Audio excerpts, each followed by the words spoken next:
Hello students, welcome to unique classes of right वे।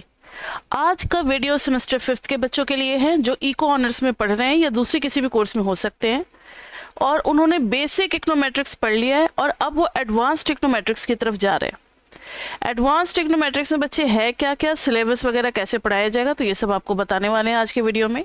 सबसे पहले हम अपने बारे में बता दें तो myself Khushboo Jha and I will be teaching you mathematics, statistics and econometrics in economics portion. Economics पढ़ो, बीबी पढ़ो, चाहे जो भी चीज़ पढ़ो, इनमें जहाँ जहाँ मैथ्स और स्टैट्स आता है और इकोनोमेट्रिक्स, वो सब मेरा पोर्शन होता है। तो एडवांस्ड इकोनोमेट्रिक्स में आपको क्या क्या पढ़ाया जाएगा वो देखते हैं। पहले बुक कौन कौन सी फॉलो होगी। इससे पहले बेसिक इकोनोमेट्रिक्स में हमने गुजराती बुक की थी और वुल्ड्रिज का फिर हमने न्यूमेरिकल एग्जाम्पल किया था। इस बार वुल्ड्रिज है और जेम्स स्टॉक बुक है, दोनों बुक को फॉलो किया जाएगा। तो सिलेबस में देखते हैं बच्चे की क्या क्या है। तो टोटल सिलेबस को 4 यूनिट में डिवाइड किया गया है, 4 यूनिट में, और 5th यूनिट तो सॉफ्टवेयर पैकेज का है कि आपको आर पढ़ना है और आर का भी न्यूमेरिकल हमने सेमेस्टर 4th में भी देखा था, यहाँ भी करना है। तो सबसे पहले यूनिट 1 में क्या है, स्टेजेस इन एम्पेरिकल रिसर्च, ये मेन हेडिंग है। इसके अंदर फर्स्ट चैप्टर वोल्टेज का पढ़ाया जाता है, वोल्टेज का फर्स्ट चैप्टर है, ठीक है, स्टेजेस इन एम्पेरिकल रिसर्च। लेकिन इससे कोई क्वेश्चन नहीं पूछेगा, ये साफ साफ क्लियर कर चुका है। ये सिर्फ इंट्रोडक्शन है कि क्या क्या होता है इकोनोमेट्रिक्स में, वो हमें पढ़ना है। W फॉर वोल्टेज लगा दिया हमने। यूनिट 2 में बच्चे 10 मार्क्स का एक कंपल्सरी क्वेश्चन आएगा जो सभी को करना ही करना है, और ये आएगा आपका वोल्टेज के चैप्टर 2, चैप्टर 3, चैप्टर 4 और अपेंडिक्स ई में से। और इसको पढ़ने के लिए आपको बेसिक इकोनोमेट्रिक्स का गुजराती का चैप्टर 2, 3, 4, 5 इनका कॉन्सेप्ट क्लियर होना चाहिए, और सब पढ़ करके ही यहाँ तक पहुँचे होगा। जिन बच्चों ने नहीं पढ़ा है वो वहाँ का वीडियो लेकर के फिर वहाँ से सिर्फ कॉन्सेप्ट एक नज़र देख जाएंगे तो उनको यहाँ समझ में आ जाएगा।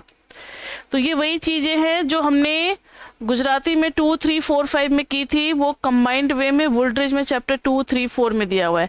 और इससे एक 10 मार्क्स का बच्चे क्वेश्चन लगा दिया है, 10 मार्क्स का क्वेश्चन लगा दिया है ताकि आप इसको नज़रअंदाज ना करो। और वो 10 मार्क्स का ऑब्वियसली अपेंडिक्स ई से ही आएगा, क्योंकि 2, 3, 4 का यूज जो है अपेंडिक्स ई में है, और अपेंडिक्स ई में मैट्रिक्स मेथड से हम लोग करेंगे क्वेश्चंस। तो वोल्टेज से ये 3 चैप्टर करने और एक अपेंडिक्स।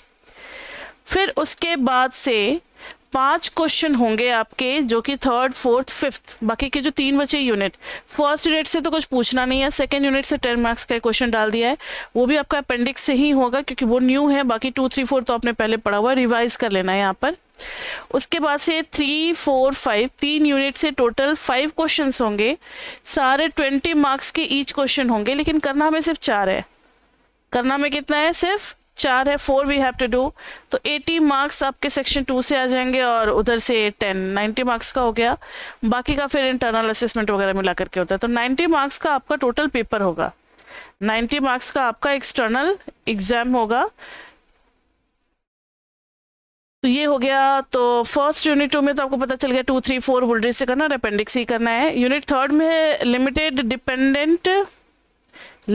डिपेंडेंट वेरिएबल, इसमें लॉजिक, प्रोबिट मॉडल्स, बहुत कुछ है, टॉबिट मॉडल भी है, ट्रंकेटेड डेटा है, और एमएलई का डेरिवेशंस नहीं करना, ये साफ साफ क्लियरली बता रखा है। इसमें सिर्फ 2 ही सेक्शन हमें करना है, 17.1 और 17.2, ये भी वोल्टेज बुक से ही करना है, ठीक है। तो ये बिल्कुल आपके लिए नया है। यूनिट 3rd से तो फुल कंसंट्रेशन होना चाहिए, रैदर हम यहाँ से कह सकते हैं कि अपेंडिक्स ई से ही फुल कंसंट्रेशन होना चाहिए।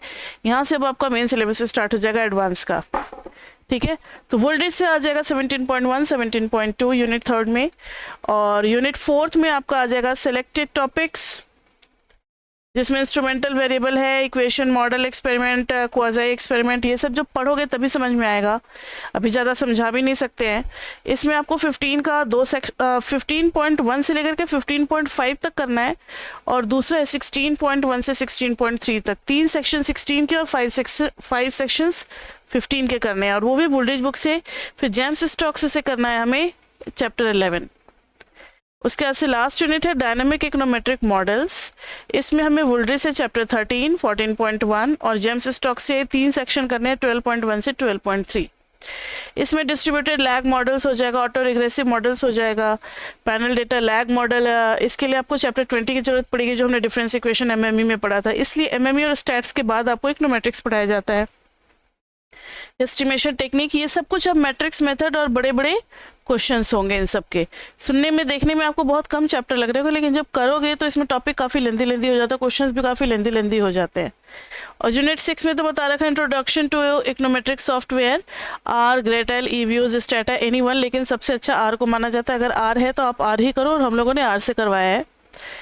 Right way classes, near future में हो सकता है कि हम लोग एक स्टेटा से भी कर दें या किसी से कर दें, अभी फ़िलहाल आपको आर से ही मिलेगा सिर्फ। राइट वे क्लासेस, यहाँ पर आपको क्या क्या सपोर्ट मिलेगा, तो डेली लाइव क्लासेस होती है। अगर आप नहीं अटेंड कर पाते या आप अभी पीछे चल रहे हो तो लाइव क्लास में आने का फ़ायदा नहीं होगा, कोई बात नहीं, तो आप डेली अपलोडेड रिकॉर्डेड क्लासेस भी देख सकते हो।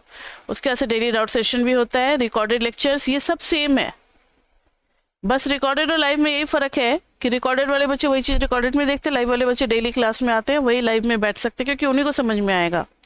Assignment PDF, previous year PDF, recorded lectures, crash course, test और टाइम सेविंग, ये सारा कुछ आपको यहाँ फैसिलिटी मिलेगा। ठीक है, आप पहले भी मेरे से एमएमई और स्टैट्स वगैरह पढ़ते रहे इकोनोमेट्रिक्स, तो आपको आइडिया होगा कि यहाँ क्या क्या होता है, और जो बच्चे नहीं पढ़ते उनको आइडिया लग गया होगा।